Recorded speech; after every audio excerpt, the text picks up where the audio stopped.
Hey everybody, welcome back to Challenge Call of Max and Avery. I'm your host Max. And I am Avery. How are you guys? All right, we are going back to our highest paid coaches series. This week we've got defensive coordinators. Go back, watch our previous videos to see us doing the head coaches and the offensive coordinators. Now we are to the defensive coordinators. Avery, are you ready to get rolling today? Let's do it. All right, so number one on this list, we've got, once again, at 2.5 million, it's another LSU coach, Blake Baker.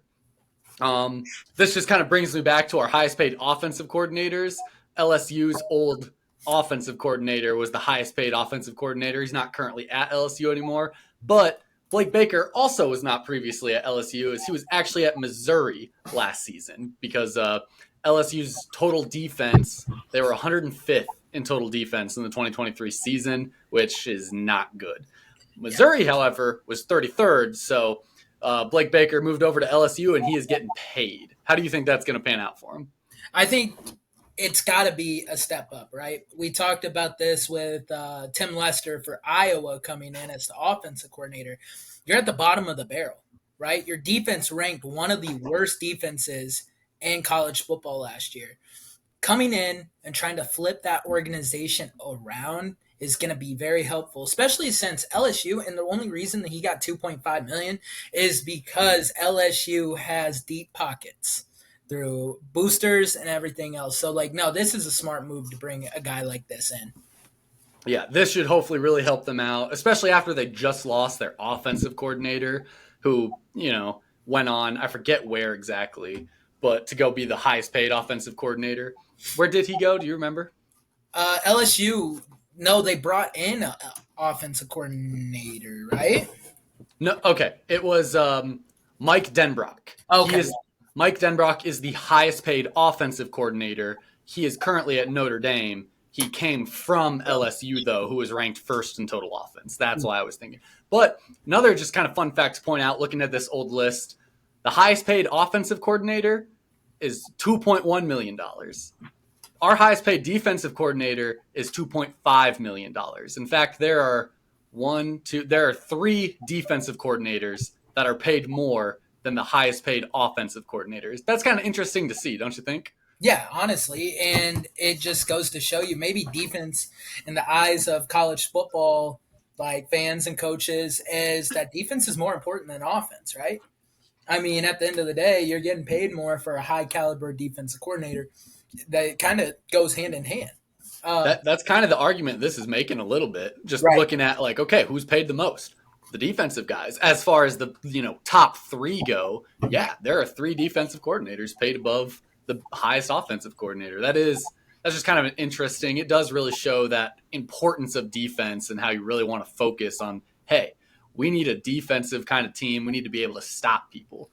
But so that is our number one. Coming in at our number two at $2.3 million, we have Wink Martindale from Michigan. Let's see. Was he at Michigan in the 2023 season? Looking at it right now. Yeah. Michigan did rank first in total defense in the 2021 season. So if he was there last season, then he definitely deserves this bag. He had the best total defensive statistic in college football. So I'd say he definitely would deserve that bag. Okay, so Wink Martindale actually was not at Michigan in 2024. He was the New York Giants defensive coordinator. Oh. So he's making a switch from the NFL down to college football. Kind of makes sense, right? I mean, you just lost a very seasoned head coach in Jim Harbaugh. You got to bring in a seasoned guy that knows, and this guy has lots of experience. Like, he was defense coordinator at Defiance, all the way dating back to 1986. So this guy has been in the NFL game, college game for a long period of time.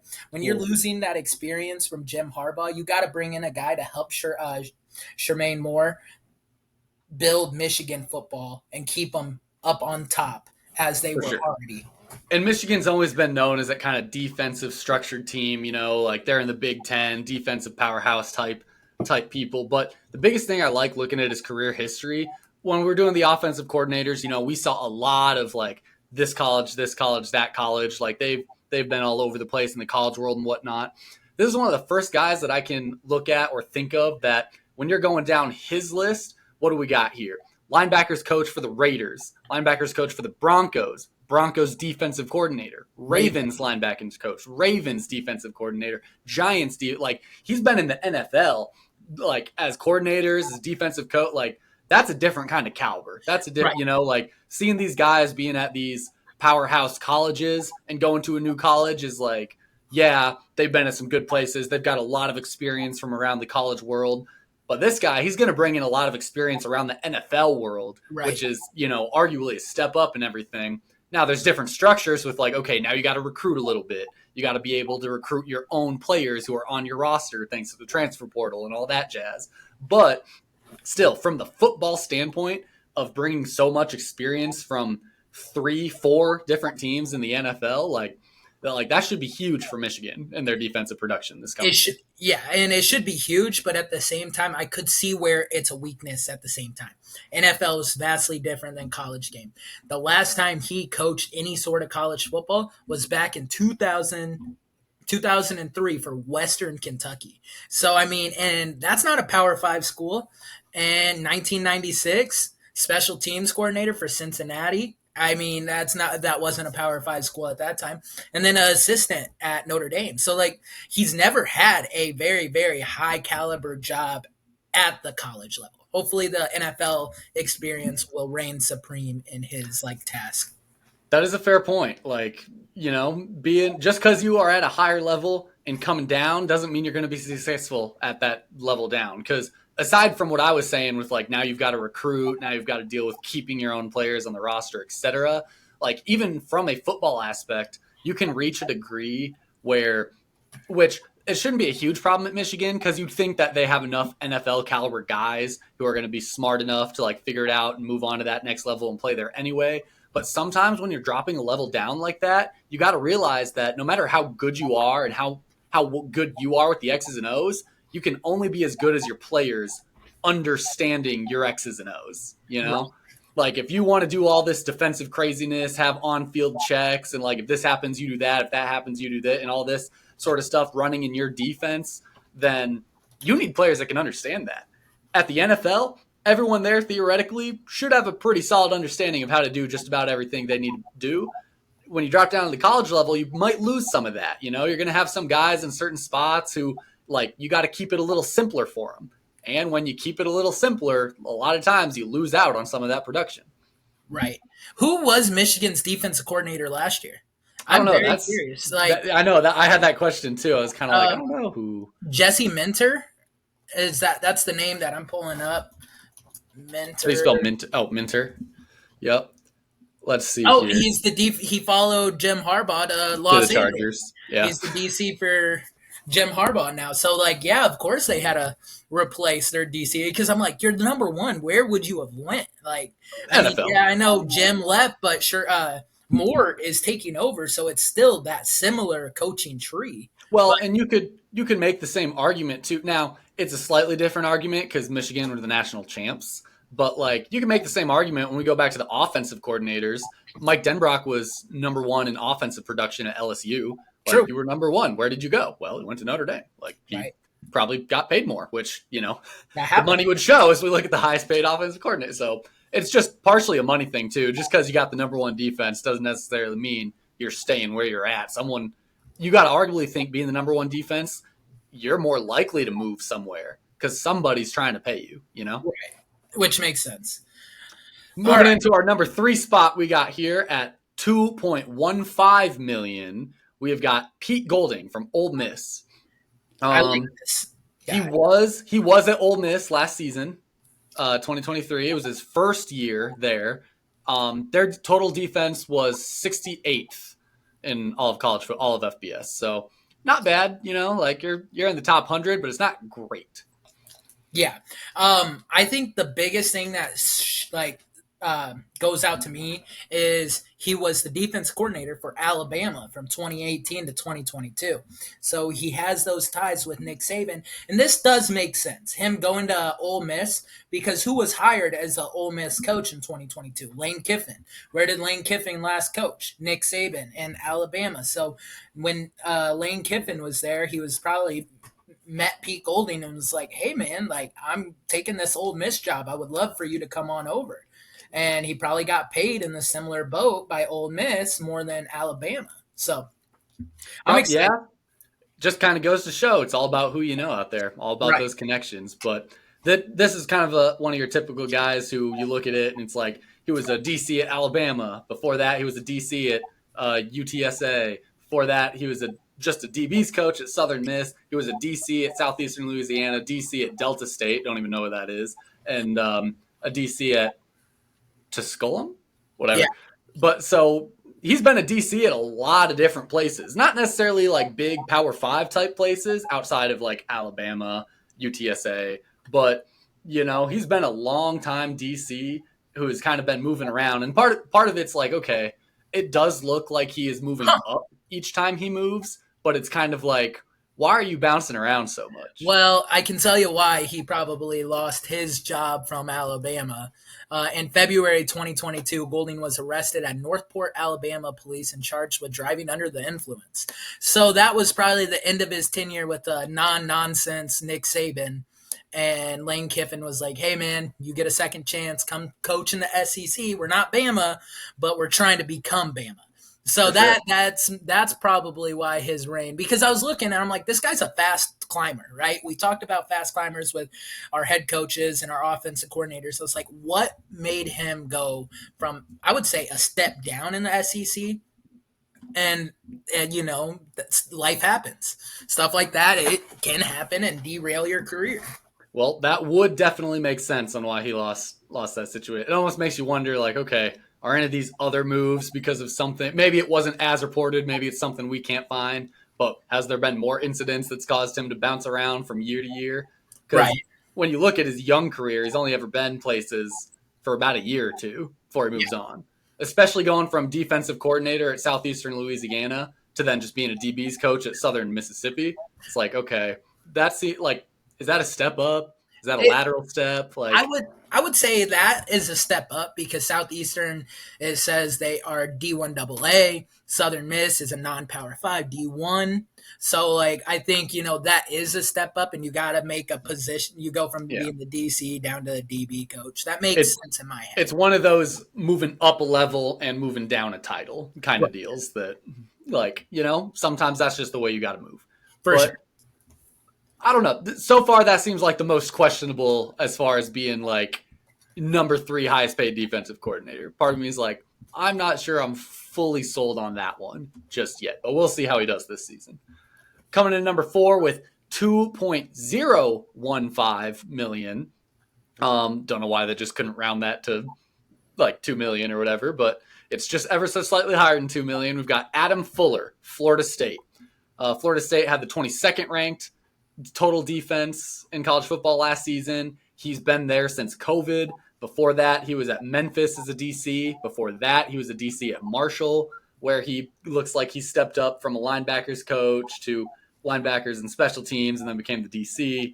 And he's been around college football a little bit at some of the not quite FBS, not quite Power Five levels until he kind of moved up to Memphis and Florida State. But so far at Florida State, I mean, if you look at this past year, like he's been doing a hell of a job.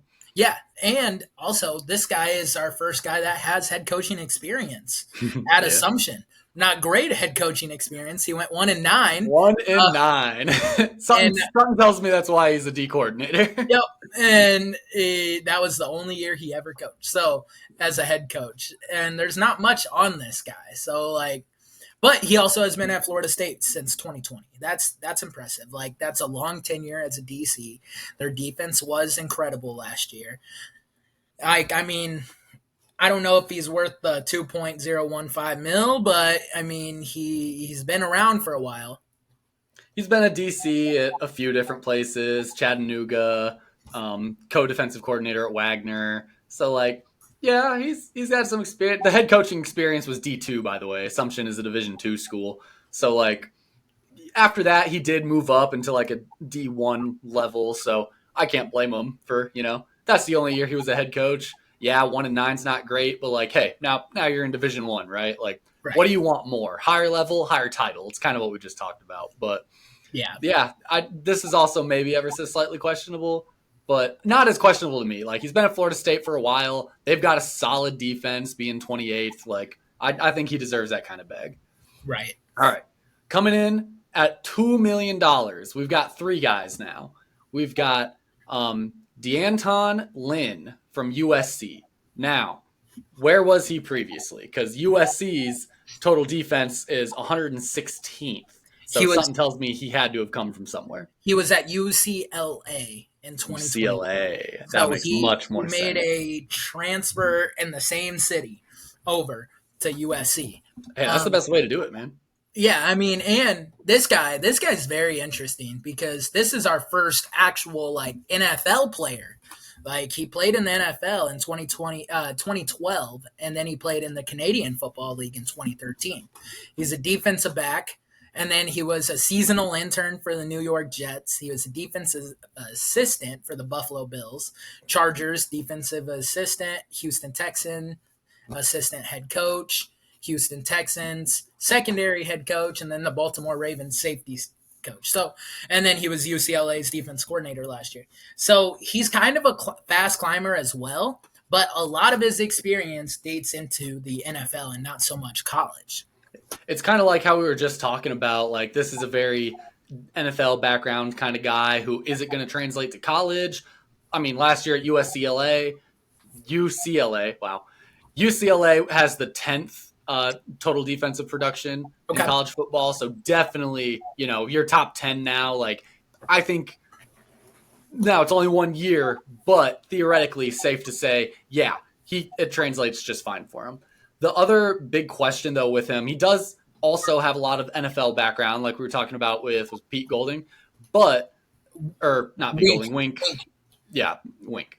But his background in the NFL, like his highest level was safeties coach. Right. Like, say, because before that, he was just like assistant secondary coach, defensive assistant, seasonal intern. Wink Martindale was DC at the NFL level, DC for this team, DC for that team. He has had 1 or 2 years of just being like the coach for safeties or secondary. Outside of that, he's just kind of been like an assistant, which means he's helping out another main coach. So probably learning a lot, under that coach and stuff, but not necessarily learning how to run his thing in the NFL. But as I said, at UCLA, he's really successful. So let's see if he can do it with USC now, because USC needs to step up their defensive game, especially because their offensive game is probably going to take a bit of a hit now that Caleb Williams is gone. Right. All right. Our next guy, Al Golden, Notre Dame. They had the 5th ranked defense last year, and he was the DC for Notre Dame last year. This guy, this is our first defense coordinator that was a head coach prior. He was the head coach for Temple from 2006 to 2010, and then took the University of Miami job as the head coach from 2011 through 2015. I knew this name looked familiar, and this is why. I mean, I remember him at Miami. He was very pedestrian. I know you say this all the time. You coach long enough, you're going to hit 500 at some point. Well, he's 59 and 59. So there you go. He coached long enough to hit 500, I guess. Yep. This guy's interesting, man. He had a real weird career path. But when you look at his time with Miami, he was 32 and 25 at Miami. Yeah. First in conference one of those years, second in conference another year. Not as great his last year, and then he left in the middle, it looks like, 2015. But still, no, like, this is good. Having that kind of head coaching type of experience is helpful, especially as a coordinator. Like, they're different kind of responsibilities, but at the same time, like, it's one of those things when you had a higher title and kind of moved down a little bit, like, it's almost easier to do that lower level job because you understand the bigger picture better, I would say. So I was confused for a second. I was like, why does it say who's at Notre Dame from 2024 to present? That means he just got there. It's because he's not the linebackers coach anymore. He's purely just the DC now. He Yeah, was the DC and linebackers coach for a couple of years, but now he's just doing the DC job. So good for him. Notre Dame is another kind of defensive powerhouse school, like we said, number 5th. You're in the top 5 of total defensive production. Like props there. I think you deserve a couple mil in your salary. for sure. Last guy we have at a couple mil is Glenn Schumann. Glenn Schumann from Georgia. Let me see. Now, Georgia's total defensive production, they were 9th last year. And Glenn Schumann, was he there? Let's see real quick. He was. He was Georgia's DC the past couple of years. And he was the co-DC at Georgia a couple years prior to that. So you're in the top 10 of defensive production. Like, you've been there for a while now. Yeah, 2 mil. I think it's fairly deserving. This guy's interesting as well. I mean, he's a fast climber. He's only 34 years old. 2008, 2011, he started off as a strength assistant, student assistant. And then 2011 through 2014, he was a GA. And then he took an administrative career, AD, unless noted. I don't know what that means. Director of football personnel, I think. Oh, personnel. Yeah. Yeah. And he didn't coach for a year. 2014 through 2015, and then he went and took a Georgia job as the inside linebacker coach. So he's definitely different type career path. You don't really see that as often, but man, he's made his bread and butter at Georgia because they've had one of the best defenses in a long time. Georgia does have a very notable defense. He definitely hasn't been around all that much, but starting out as a student assistant at Bama, that'll definitely help you big time. Like being at Bama all 4 years of your college career, another few years as your GA career. Where was he player personnel at? Alabama. So Alabama again with that player personnel role. And then finally, I'm sure the Alabama coaches helped him out, had some contacts, whatever. They're like, hey, Georgia's got an inside linebacker coach position available. Like, why don't you go take it up? Do that for another few years or a couple years, and then boom, you're co-defensive coordinator already after that, moving up to the official DC spot. Like that is a fast climber, and that is like all doing it. Alabama and Georgia, just those are the two. Some of the top couple of football schools you could think. That's why it's so fast climbing. Like you're starting at the top. It's cool too because like I noticed a name on here. One of his former players, Roquan Smith, said that we're talking about how much of a guru this guy is. Then when I met him and was watching film with him, I was like, wow, this guy really is like that. So, I mean, we know Roquan very well, being Bears fans. So, like, just seeing his name pop up under his Wikipedia page, it's like, all right, it's interesting, man. That is interesting. So I think this guy deserves a bag. I like seeing the kind of quick climb, and I like seeing the start as a student assistant. Yeah. Like not playing in college, not coming from being a player and stuff like that, and still being able to kind of, you're a coordinator at one of the best football schools in the country. Like that's kind of like reassuring to see or something, like really starting out from truly just like, hey, I want to coach. High school is probably the most he ever played, but he still is at a high level doing it successfully. So that's awesome.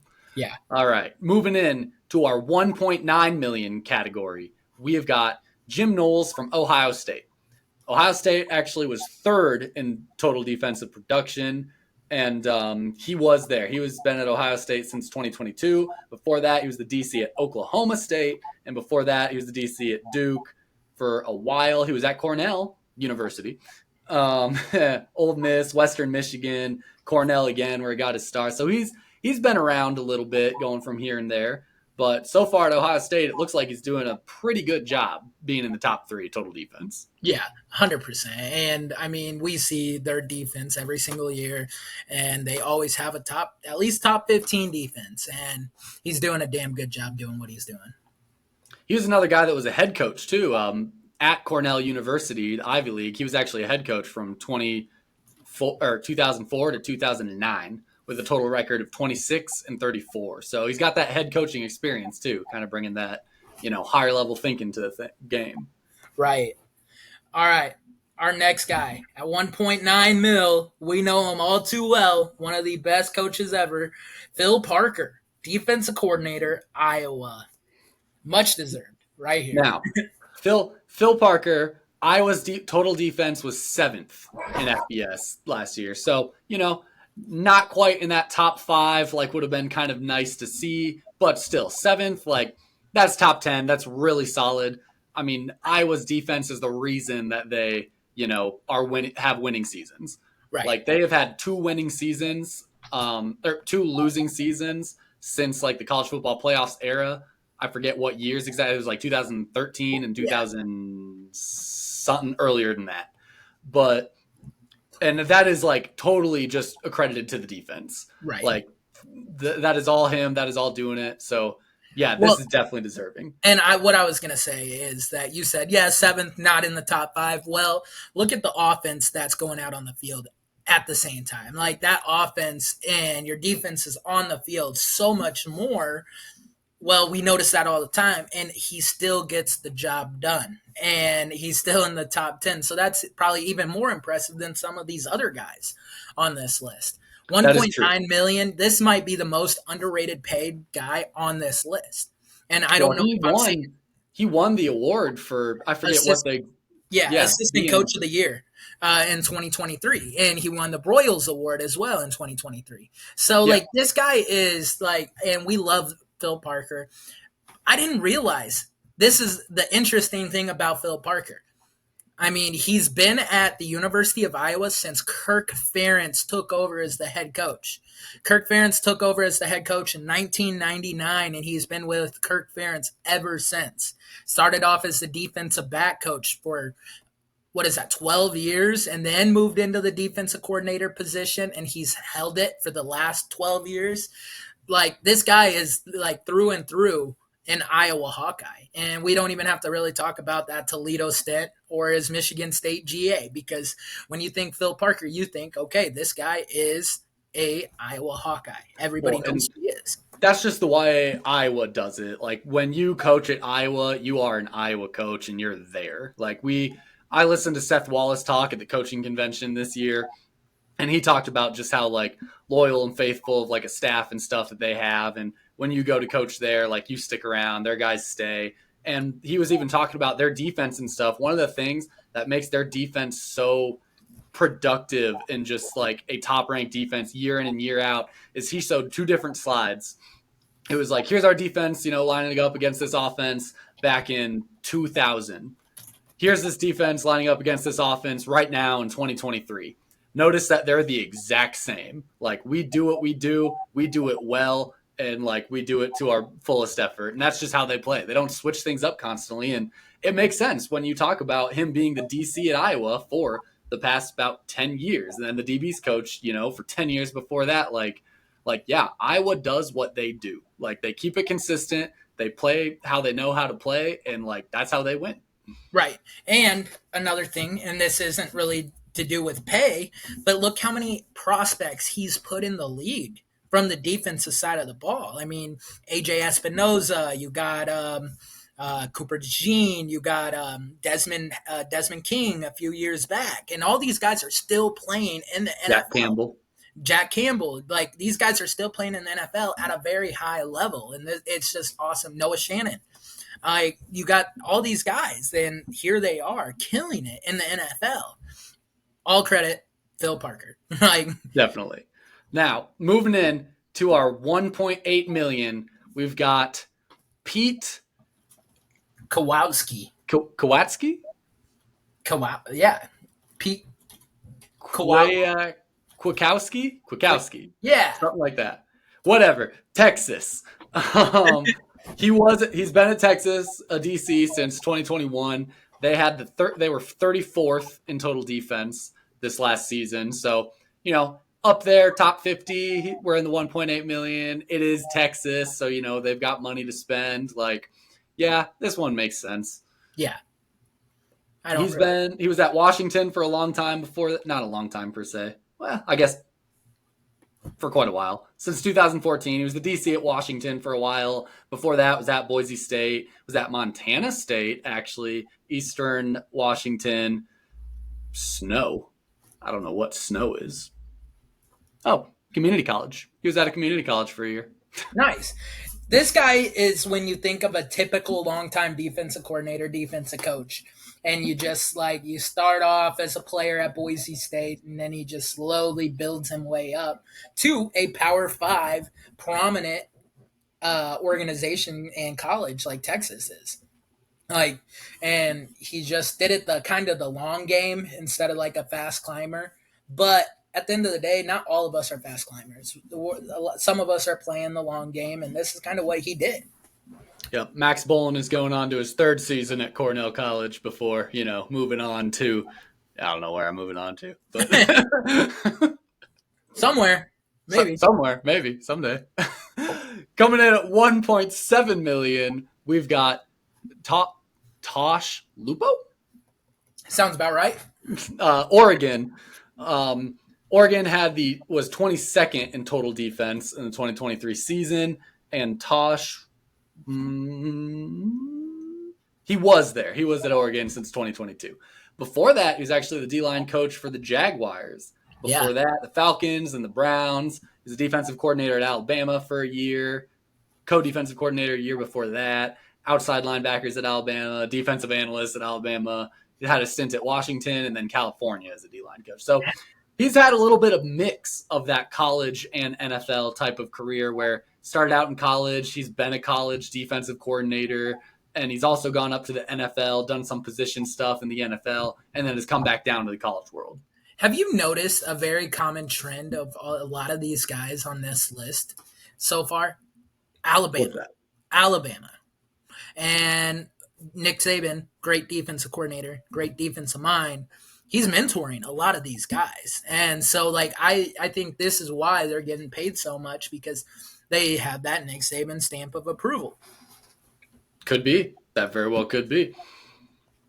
Yeah, there's been, I'd have to go back and look specifically, but it does seem like we're seeing a decent amount of kind of Alabama somewhere on the resume, and at least these last few guys that we've had. Yet we have not seen Alabama's defensive coordinator yet on this list. But coming in at 1.6 million, we have Tony White from Nebraska. Does that make sense to you? It does a little bit to me, but yeah. I mean, so Nebraska, man, they had a good defense last year, didn't they? They were ranked what, 11th? They were 11th in total defense last year. So like, shit, doing something right, I guess. Last year was his first year as the defensive coordinator at Nebraska. Before that, he was at Syracuse for a couple years as a D coordinator. Before that, Arizona State for a while, San Diego State, New Mexico. He was a high school head coach to get his start, and then was a graduate assistant at UCLA. But this is also a guy who actually has a little bit of playing career in the NFL, and then on to what is this? Canadian League? Yep. Yeah, Canadian Football League. So, yeah, he went undrafted to the Buffalo Bills, and then he played for a year, and then went straight to Canada and played for 3. This guy, I like that high school start, that head coach start. That's awesome. UCLA, New Mexico. This is like one of those guys that I wouldn't say any of these programs are killers like Alabama on a resume, but he made it to a DC at a Power 5 university, Nebraska. And so Syracuse, Arizona State. This guy, I don't know if he's a fast burner or if he's, I don't know. I don't know how to decipher with him. I don't think I'd call him a fast burner because, like, the longer the list gets, I'm kind of like, no. Because you're talking about being a graduate assistant at UCLA. Then you're at New Mexico a year, San Diego State, get a coordinator position, like a recruiting coordinator at San Diego State. Then you're going to Arizona State. Looks like he's cornerbacks and defensive pass game coordinator. Then he made his way to DC. I don't know. Like, maybe you could say it's a medium track. Like, right. He's going around doing a lot, kind of moving up there. He's definitely not sitting. But that's one thing we've noticed with a lot of these guys. You notice the Alabama trend a little bit. The one thing I've kind of noticed so far is none of these guys are necessarily sitting there at, like, linebackers coach for, like, 5+ years and then moving on to a DC. Like, all these guys so far, like, they're here, they're there, they're a DC, they're a position, they're a DC, this, that. Like, they're moving around a lot or they have a lot of pieces in their resumes and it's moving up fairly quick. Like they're not sitting at a position coach anywhere for like years before like, hey, yeah, go be a DC. which makes a lot of sense. You said Alabama. Alabama's our next guy on our list, 1.55 mil. Kane Womack. Kane Womack. This Well, guy is interesting because it says playing career. We're talking about defensive coordinators, right? Playing career, fullback and tight end. His very first coaching job, 2010 at UT Martin, quarterbacks coach. This is interesting because he made a complete lateral move from the offensive side of the ball, and now he's making his bread and butter on the defensive side of the ball. That is just so unique. You don't see that very often. I mean, yes and no. You don't see that very often. I see that quite a bit. Okay. Because like our O line coach that we just had this past season, he was a defensive coordinator before he came to us. Our quarterbacks coach that we had a couple seasons ago, he was actually a defensive coordinator before that. I mean, he played quarterback and stuff, so like it makes sense too. But actually, this is pretty like it makes a lot of sense when you really want to think about it. He was a tight end and a fullback. Mm-hmm. In my mind, that is the position right behind quarterback that has to know a lot.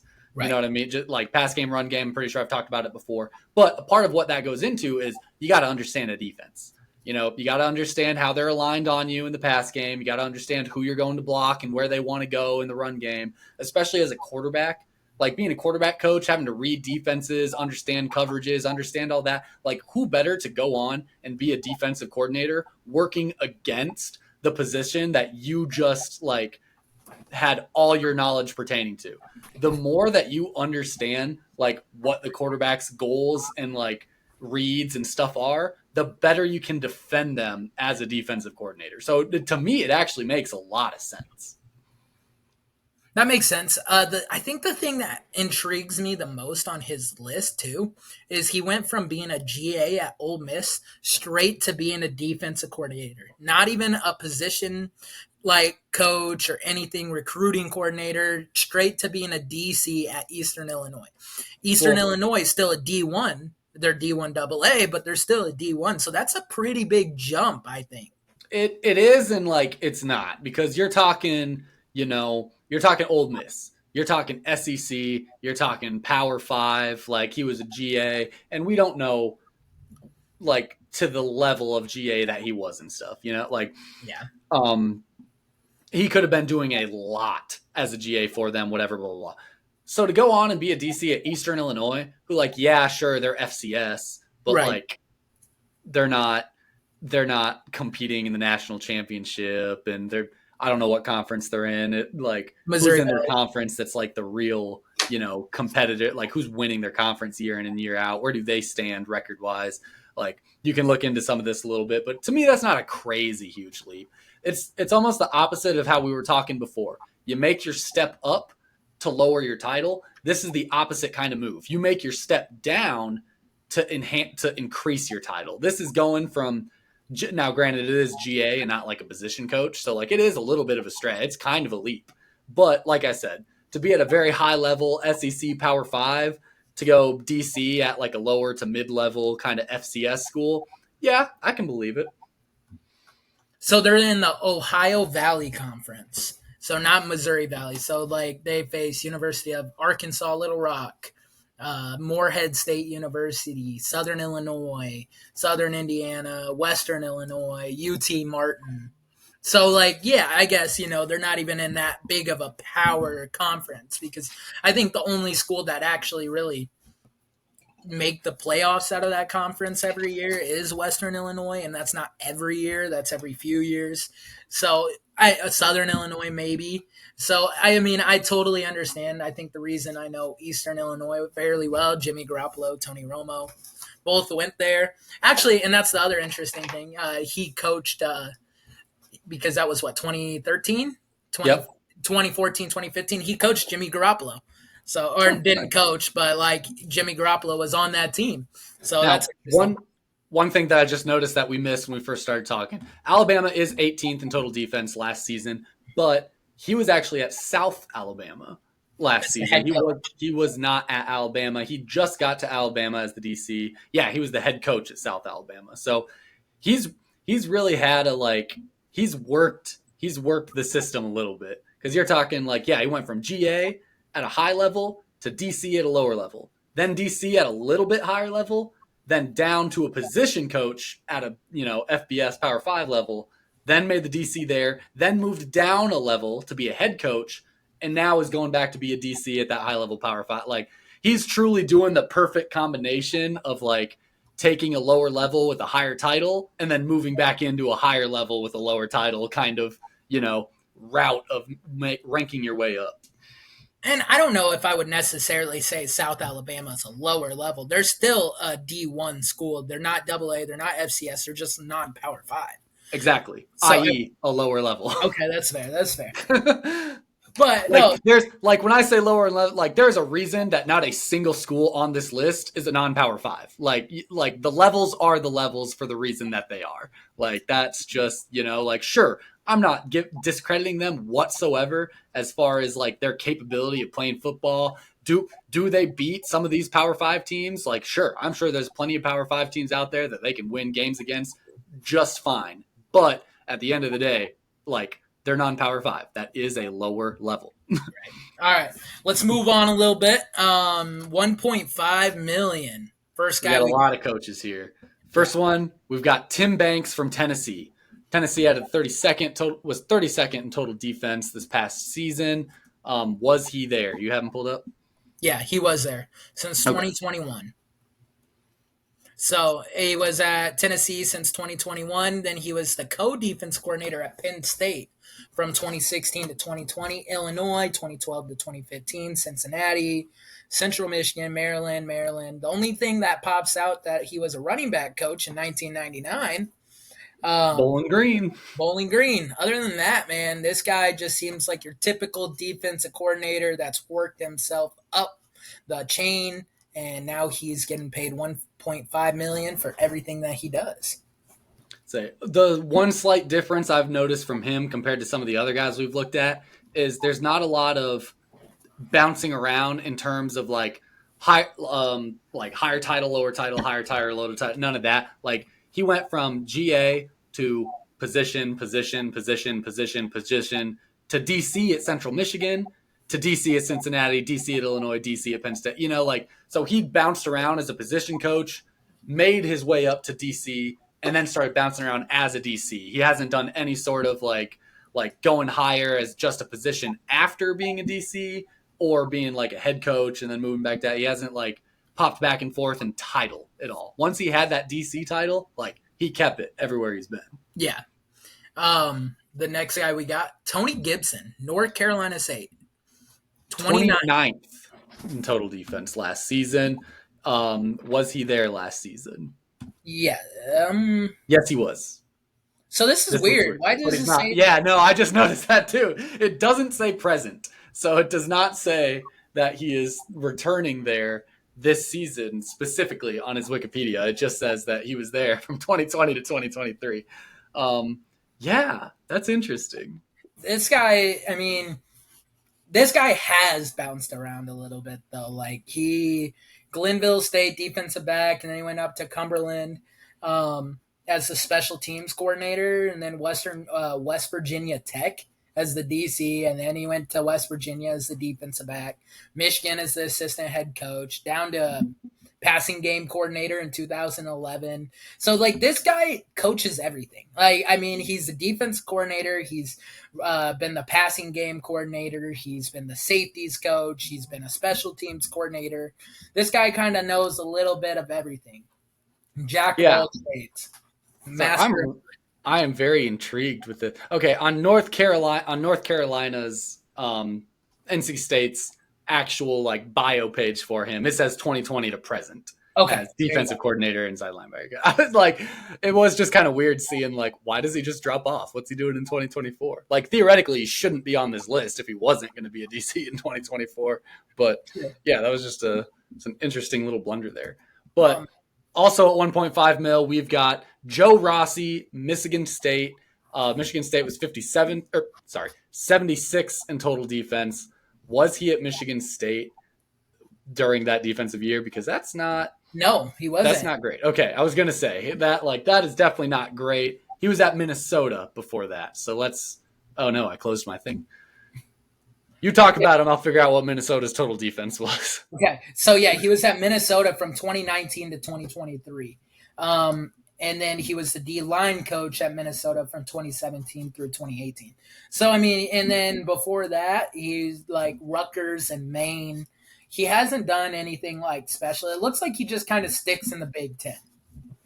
Rutgers, Minnesota, Michigan State. And like he just kind of bounces around, slowly gets up to more of a prestigious Big Ten school as he climbs, which is nothing wrong with that. He knows what he likes. He knows how to coach in the Big Ten, and he just kind of stays there.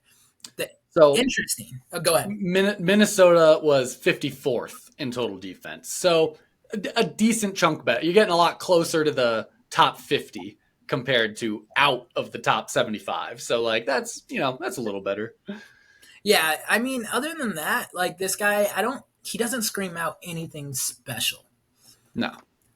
Which I mean makes that coming from Minnesota going to Michigan State, like that's a pretty, as far as like talent in football, whatever, like that feels like a very lateral kind of move.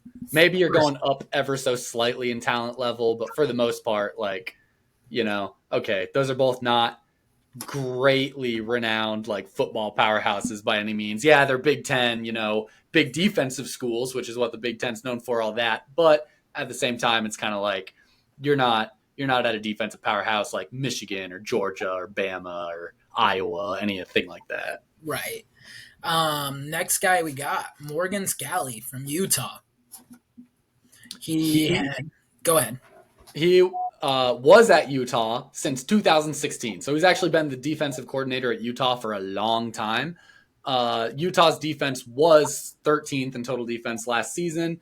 And I say 2016 as a DC, that does not include when he was like special teams and safety coach the year prior, special teams and recruiting coordinator, I believe, for a while before that, just the safeties coach. And he actually GA'd at Utah. So he's just a Utah guy through and through. Played there as a DB. Yeah.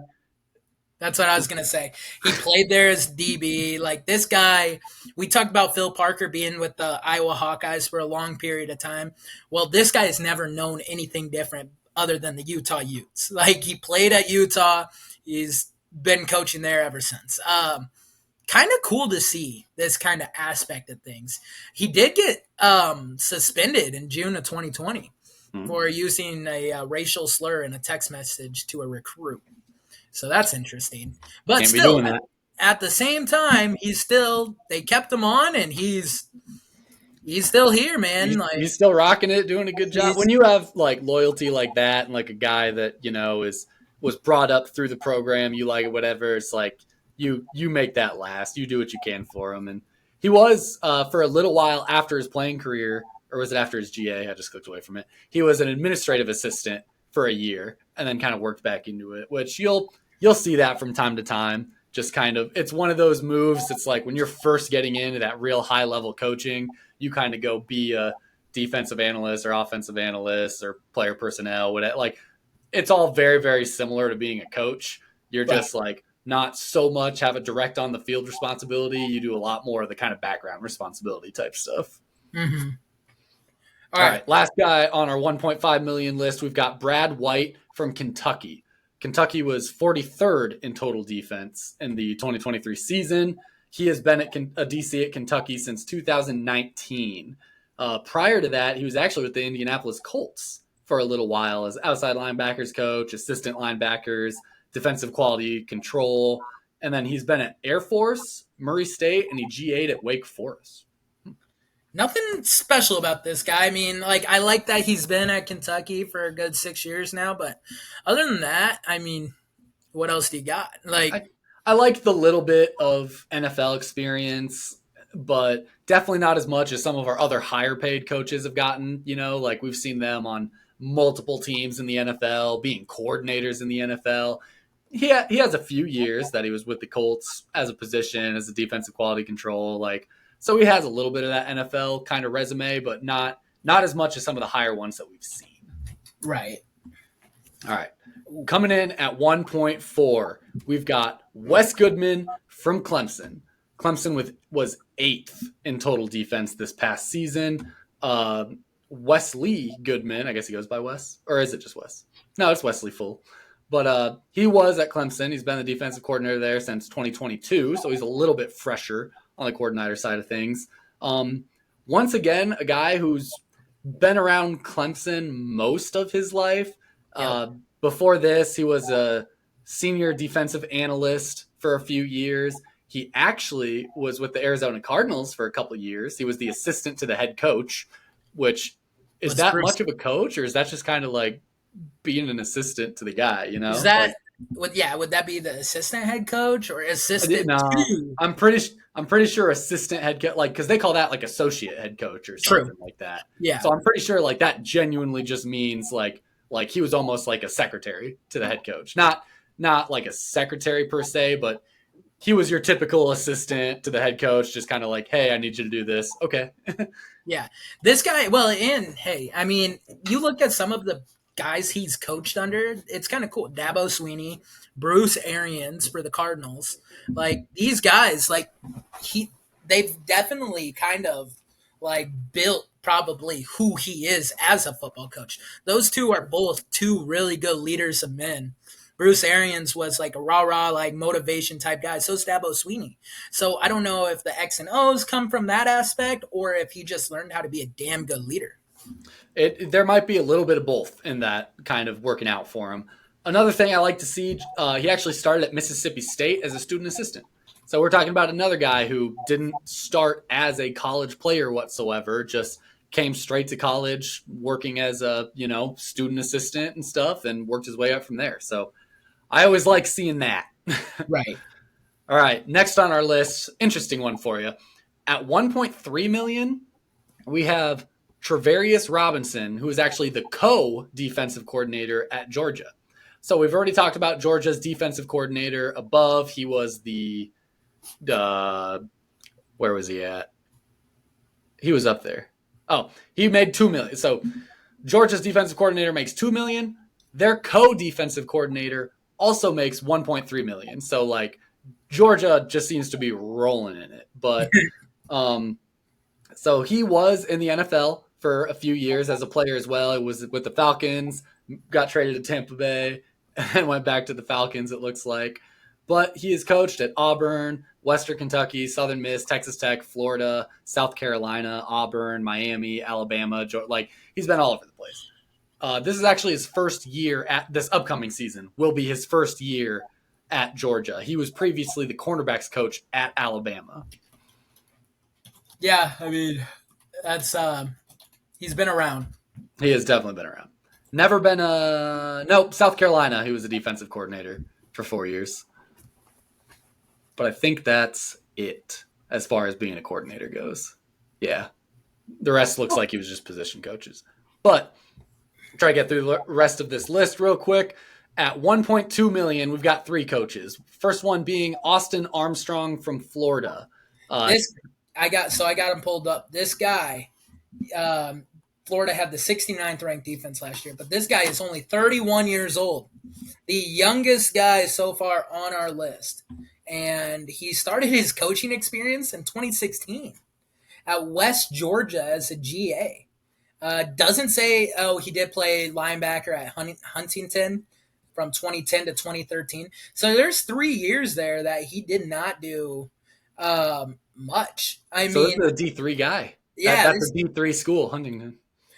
So he graduated in 2014. Following his graduation from college, Armstrong, determined to break into coaching, drove to every university in Alabama with a football team and passed out his resume to coaches. Armstrong would eventually be hired by West Georgia as an assistant defensive line coach. So this guy, he wasn't coaching at all for 3 years after he graduated, drove to every university in Georgia and Alabama and was like, hey, give me a shot.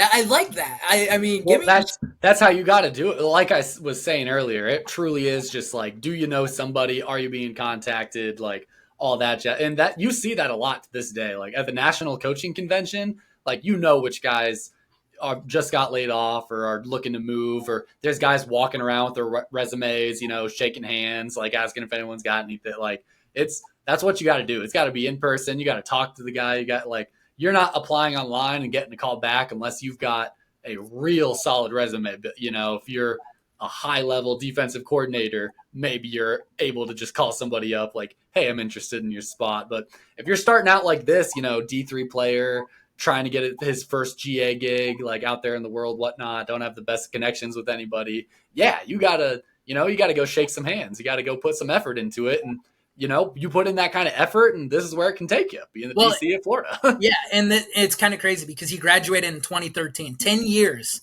It took him 10 years to get to be the DC at Florida. He went from West Georgia as the GA to Louisiana as the GA down to Georgia as the quality control, which was probably a huge stepping stone for him in his career. And then Louisiana as the linebackers coach. And then 2021, Southern Miss just as the DC. To get hired by Florida 2 years later, that's incredible. Like, this guy has had a heck of a career so far. 31 years old. This guy's going to be a head coach in 3 years.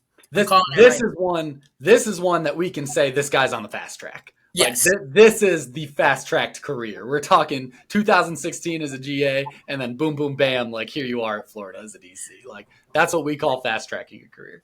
Oh, 100%. Next guy at the 1.2 million, we've got DJ Durkin from Auburn.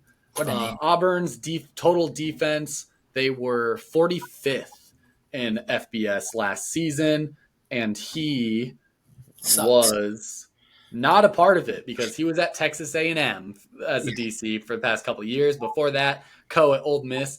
This is interesting. He was a consultant for the Atlanta Falcons in 2019. Interesting. Just a consultant. Like, what exactly does that mean? What'd you do for him? Just like they just hit you up on some players sometimes, or like wouldn't that be player personnel a little bit? Like, I don't fully understand what makes you a consultant.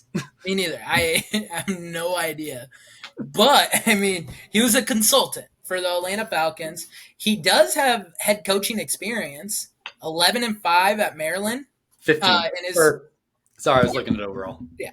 11-5 at Maryland in total. And then also he was the interim coach for Florida. Well, 11 and 15. He was 10-15 at Maryland. He was 11-15 overall. Okay, 11-15 overall. So 10-15 at Maryland, 11-15 overall. This guy screams out, hey, maybe I could get a second shot at some point, but right now I am better as just a defense coordinator. And I don't even know if he's better as a defense coordinator because he was fired from Texas A&M. So that brings me back to what is Texas A&M's ranking? Or where did they rank in total defense? Let me find that real quick. I can find that if you want to continue on. Yeah. So this guy, he doesn't scream out that great of a head coach or like a defense coordinator to me. Especially with him bouncing around like that. He's also had your typical defensive coordinator type, up and down type career so far. So Texas A&M was actually 19th in total defense last season. So him getting fired, like he had the top 25 total defense. I'm wondering if he got fired because Jimbo Fisher got fired. Probably, as the head coach. Yeah. And they just completely removed. Yes. That 100% will have, like I said, like how I was a very like retaining, loyal, like we keep you a long time. But when the head coach leaves, all things are off the table. Because you don't know if the new guy is bringing his whole staff. You don't know if he's finding all new guys. You don't know if he'll let you stay. Like, yeah, it's just a whole – when the head coach moves, like, your job is in jeopardy. That's fair. All right, next guy we got, Clayton White, South Carolina. They were ranked 87th last year. Not great. No, not great at all. But was he there? He was. Yeah. He's been the DC of South Carolina since 2021. Coming from Western Kentucky for a few years, North Carolina State as a co-special teams coordinator. He's at UConn as a special teams coordinator. He's done a lot of special teams. That's kind of interesting. Like he's a defensive guy. He's a DC. He's had a defensive position other than at UConn when he did running backs and special teams, but fairly consistently with everywhere he's been for a little bit. Like it seems like he had something to do with special teams. And maybe this guy is not a DC from like coming in at 87th, and maybe they need to let him go and he goes and becomes a special teams coordinator somewhere because that seems what he's good at, you know? Maybe he should be making some money doing that. Which I do have a list of our special team coordinators if we want to do that, but I'm less. I don't think there's a good way to track total special teams production. Anyway, moving on to our 1.175 million. A lot of numbers to read there. That's $1,175,000. Is Travis Williams, Arkansas. Now, Arkansas was ranked 46 or had the 46 best total defense last season. He was interesting thing looking at here. Where am I looking? I don't know if I'm looking at the right guy right now. Travis Williams. I got him pulled up, linebacker. Right. No, this guy's interesting, dude. So he's been with Arkansas since 2023. But before that, he was at UCF, University of Central Florida, and then he was the DC. Then he was the co-defense coordinator from 2019 to 2020 at Auburn, 2016 through 2018, linebacker, and then 2014 to 2015 DA. What's DA mean? DA. I don't even defensive know. Analyst, maybe. Okay. Defensive assistant, probably one of those. And then he was a defense coordinator at a high school, Creekside High School.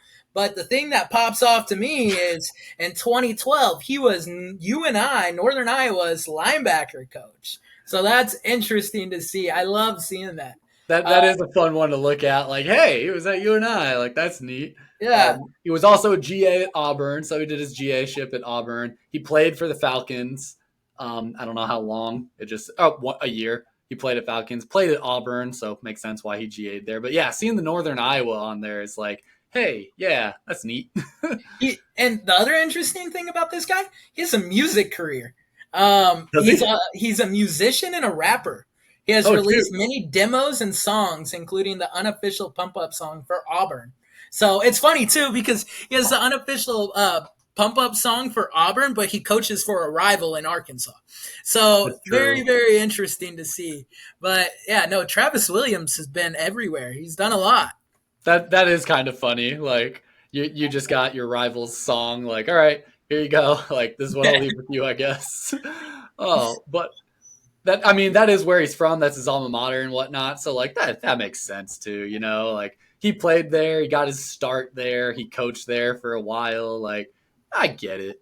I wouldn't be too salty about it. But next, moving on. At 1.1, we've got Brian Haynes, Indiana. Indiana's total defense was 85th in FBS.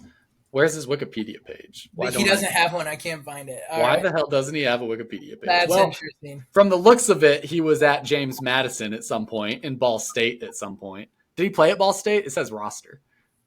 I'm not sure. A season at UC Davis produced another All-American pupil. So he was at. Oh, here's his coaching experience. I was gonna say, if you scroll down on Indiana's like bio of him, it'll say. So yeah, he played as a linebacker at Ball State in 2005 and 2008. Moving on from there, he was a D-line coach at Manchester College. Then he was at Adrian. He was actually a strength and conditioning coordinator while he was there too. Then he went on as a GA at Indiana, Ohio State as a GA, was once again a strength coach at Indiana University of Pennsylvania. That's always a weird one to me. Why you got to have two states in your name? What's going on? But UC Davis, which I believe is a D3 school, Elon, which I'm not sure, who's the linebackers coach. Then James Madison. Finally, he starts at co-coordinator and made his way to like the defensive coordinator at James Madison. That was where he was last year, actually. So he wasn't with Indiana. He just got to Indiana as a D coordinator. Is this Max? Is this your future here? Is this your resume that I'm reading right now? Not quite. Not quite, but Brian, and he doesn't even have a Wikipedia page. So yeah, no, that is the very interesting thing. Where is James? James Madison isn't going to be on my list, is it? No, it will be. They're FBS. What is the? I just tried to search James 3 times on all the pages and I didn't get anything. Oh, weird. Well, yeah. Maybe they're not. Um, yeah, dude. I mean, Bryant I'll, Haynes. Maybe I'll try to we should figure it create out, but a Wikipedia page for him. yeah, we can. That is a thing. Can't anybody just kind of make a Yeah, Wikipedia page? Like, we'll create one for him. all right, I uh, gotta find what am I looking for? James Madison total defense 2023. Da, da, da, da, da, da, da, da, da. I don't know why this wouldn't. They wouldn't be called JMU or something weird. no, it Yeah, is. Yeah, it is JMU. maybe it's listed as JMU. I've run into that struggle a couple of times looking on here, like trying to find USC. They have it as Southern California. Like, come on, can we keep it consistent? Are we going to use acronyms or are we not? Like, Right. Jesus Christ. Well, when you're looking for that, you want me to move on to the next guy? You go ahead and move on to the next guy. All right. So at 1.05 million, we got Tim D. Rutter from Texas Tech. Um, this guy is interesting too. This guy also has some head Oh, coaching experience. 30th. 30th. They All were right. 30th in total defense. I Pretty just good. found on another list. Let's see. Are they on this list? They have to be. Why didn't they pop up? No, it says Maryland's 30th on the true NCAA's like official list here. And I Huh. don't see James Madison. Strange. That is strange. But But all right. moving on. So, Tim D. Rutter. He started. He's been at Texas Tech. They were 79th last year, which is not good. But look at the conference they're in, the Big 12. They don't have defense in the Big 12. He's been there since 2022. He has some head coaching experience at Fresno State, where he's 31-30, so pretty 500 ish. California, he's been at Air Force a few times, Navy a few times. So this guy's been kind of all over the place. Very interesting to kind of see this guy's resume. Let's see. I'm just getting him pulled up. Texas Tech, 79th. He was there. Interesting. Yep. Yeah, he has been a little bit all over the place, kind of in the college world. It's weird to see the Air Force, Navy, Air Force. Like, he's been in a lot of the kind of armed forces college era. Like, a little interesting to see there. But I guess I don't have much to say on him. His very first started his career in Air Force. It just says assistant. Assistant what? just assistant. That's all he's got. But yeah, anyway, going on to our last four coaches, we have at $1 million flat. It has been an hour 15 now, so bear with us. We're at the very end. We've got Corey Batoon, who is at Missouri. Now, we already said Missouri's DC just left and went to, I believe, LSU. We said, yeah, LSU. So, where is Corey coming from? Corey is coming from all over the place. Where is he directly coming? South Alabama. Yeah, South Alabama. So 2021 through 2023. Also with another guy that we talked about. What's his name? I don't even remember. Morgan Scott? No, I don't remember. Someone was from South Alabama as well. Yeah, as the head coach. But anyways, I digress. So like 2021 through 2023, and then Liberty at 2020 as the safety, and then he was at Hawaii from 2018 to 2019. He was born in Hawaii, so that's kind of cool. He went back to his where he's from. And then, yeah, man, he's been all over. This guy, the interesting thing with him, he started at Pierce College as the defensive backs coach in Los Angeles Pierce College. That's a JUCO. Yeah, JUCO or something. But yeah, so he's kind of climbed up that ladder. I mean, it's taken him a little longer, but here he is. Hey, however you got to do it, you do it. He's been at DC for a good little chunk, at least since 2017, minus the 1 year. He's been kind of in the coordinator game. So, slowly working his way up. Now we have another interesting one because we have Chris Hampton, Oregon. He is the co-defensive coordinator at Oregon. So we already mentioned that Oregon's defensive coordinator is up there in the 1.7 million, 22nd in total defense last season. Well, they also have their co-defensive coordinator on this list at the bottom at 1 million. Like, I wish I could be a co-coordinator and make more than some official D coordinators do, but yeah, I mean, this guy is a fast burner. I mean, he's 38. He went from being the GA at Arkansas State in 2008 all the way to being the co-defense coordinator. Not as quick as that other guy we were talking about earlier from Florida, Austin Armstrong, but he's still, he's climbing as fast as he can. Um, pretty impressive. I'm not gonna lie. I mean, to go and be the co-defensive coordinator at Oregon in 12 years from graduating, very impressive. I mean, and you want to talk about like fast burners and stuff, like, yeah, it makes sense, but also like there's a little bit of a difference for me, like with Austin Armstrong and this guy. So like you say fast burner, this guy was a GA at Arkansas State, like Right. Division I FBS, whatever. Like Austin Armstrong was a GA at West Georgia. That's a Division II school. True. Then he was a GA at Louisiana, which is that FBS? It is FBS still. So he did move up there, like in his GA ship a little bit. But like nothing like this guy. This guy started as a GA at a non-Power 5 FBS school and then went to Georgia Tech, a Power 5 school. So like, yeah, no, Austin Armstrong definitely has progressed a lot faster. Yes. But also I'm taking off 3 years because he played for 3 years in college ball. Austin Armstrong, I guess he did too, though. He played D3 football. Yeah, see, and that's the other thing for me is because, like, when you want to talk about a fast burner, like, okay, this guy played at South Carolina.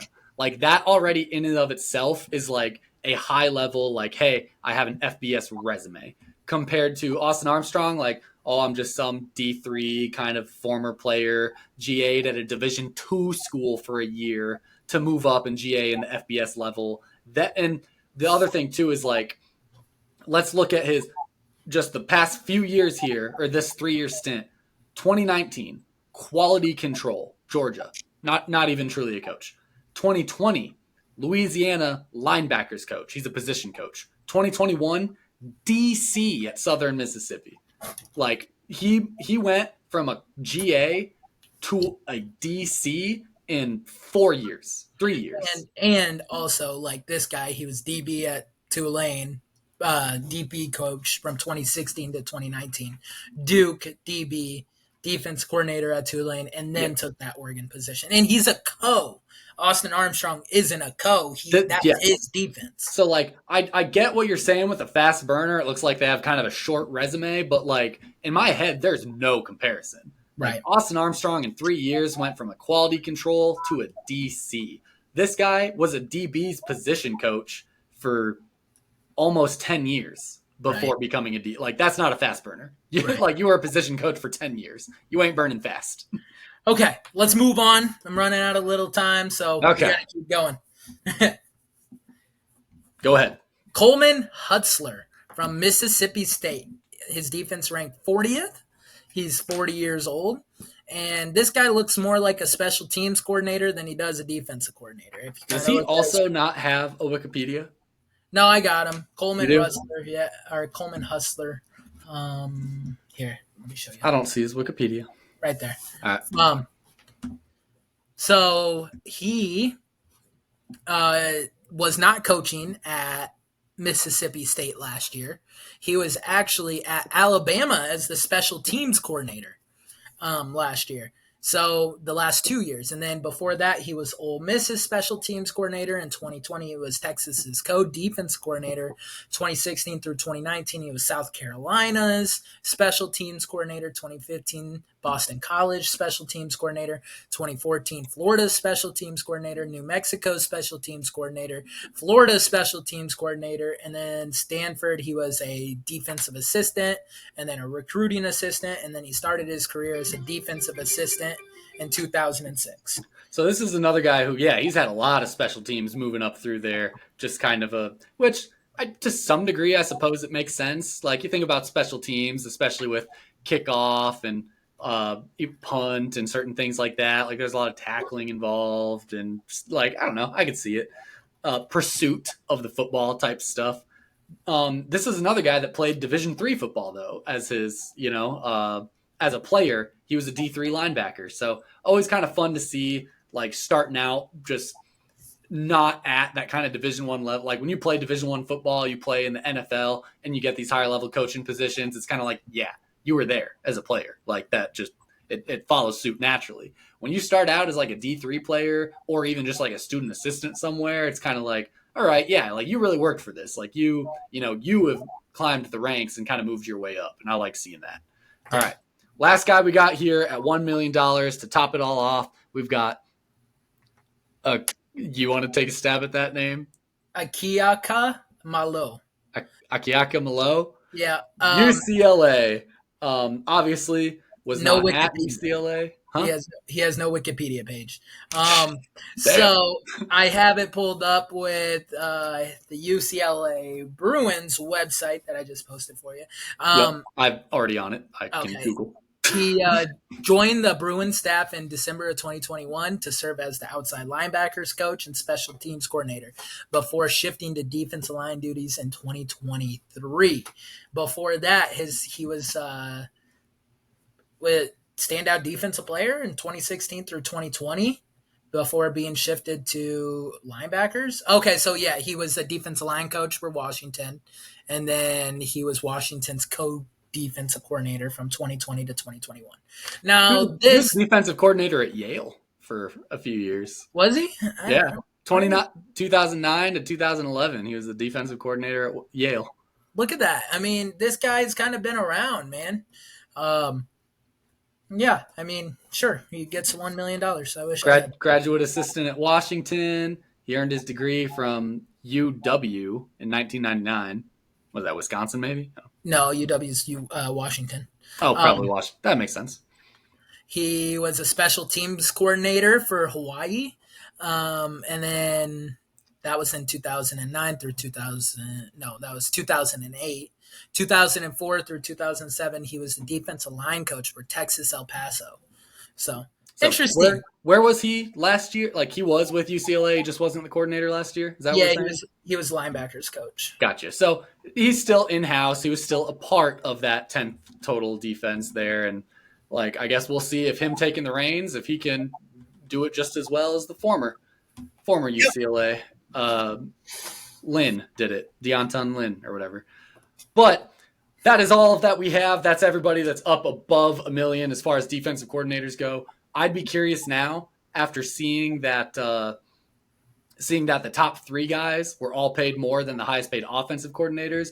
I'd be curious to see if there were more offensive coordinators over $1 million or more defensive coordinators over $1 million. That would be interesting to see. That would be something interesting to see. I might do that count and let you guys know. But that is all the time we have for you guys now here today. Avery, go ahead and sign us off.